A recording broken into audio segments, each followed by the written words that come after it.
Second video here, and this video is going to be on setting goals as well as expectations, essentially. So communication is critical, and honestly, it's everything. At times, it seems like it's more important than the actual knowledge of some of the things within medicine specifically, because you need to make sure that you get things done and that you're communicating properly with other people. There's tremendous amounts as you go along your journey as a learner and then as a trainee, there's a tremendous amount of growth in communication from things like talking with students to nurses to your residents to attendings. And then as you kind of go along that, you start talking with patients more, talk with other physicians. You have to communicate with lab technicians, with imaging technicians, with hospital administrators, with your boss, etc. There's a tremendous amount of communication, and so learning communication strategies is critical. One of the best things with regards to communication is being able to set goals. Now, the core tenet of being able to set goals is being proactive. I realize that it's very easy to be timid and feel timid as this is a new field for you. These are new things that you're learning that you're unsure about, you don't know a lot about. That's how everybody is. There's no geniuses who walk in knowing everything, okay? But being timid doesn't excuse for not communicating. So be proactive, put yourself out there a little bit, and you'll reap the benefits. A lot of the time you probably won't be reached out to by your senior resident or the resident you're working with or whoever, because to be honest, people are overwhelmed. The demands of medicine are extreme. The surprising thing is that people are actually very receptive, because when you show interest, it reminds them of themselves. They get excited, they want to help you. So it's a really great thing to do.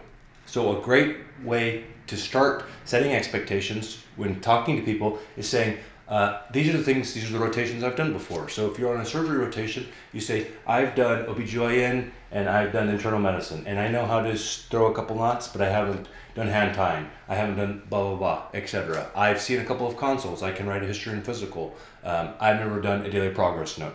Things like that, letting the resident know the things that you've done. Now, if you're a junior trainee, it could be something like, I've never consented a patient for surgery before. I've never seen a patient with respiratory distress. I don't know how to work that up. Letting your resident know what's going on allows them to have some kind of gauge of, okay, this person's at this level, these are the things I can expect from them. And that's a really important thing, because it drastically changes the resident's expectations of you. Managing those expectations creates a difference in the way that the resident will interact with you.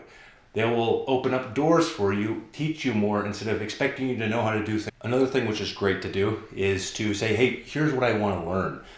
I may be going into neurology, but you know what? I'm really interested in learning how to manage a heart attack. I'm really interested in learning how to deliver a baby. Those things also show interest. They make people want to engage with you, and it also gives you a goal of things to learn. Well, lastly, one of the things is to kind of be on top of things. So that means, hey, what time are rounds in the morning? What time are we normally around? Do you want me to write notes in the morning and sign them to you, or sign them to the attending? Do you want me to pre-round in the morning, etc.? Things like that. That's going to be really, really helpful. And finally, one of the other things is it's really important to be humble. We're going to go over the psychology confidence curve in another video, but it's really important to be humble, because I can guarantee you that even though you might think you know a lot, as I certainly have, you will be completely shook and humbled when you realize that there is tremendously more than what you actually know. Okay.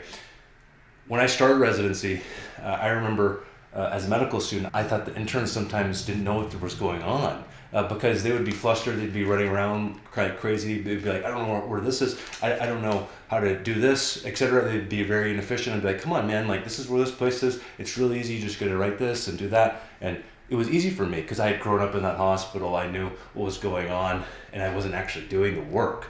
I was watching them do the work. The second I became a resident, everything changed, and I was the guy running around looking like I had my head cut off and I was trying to find it.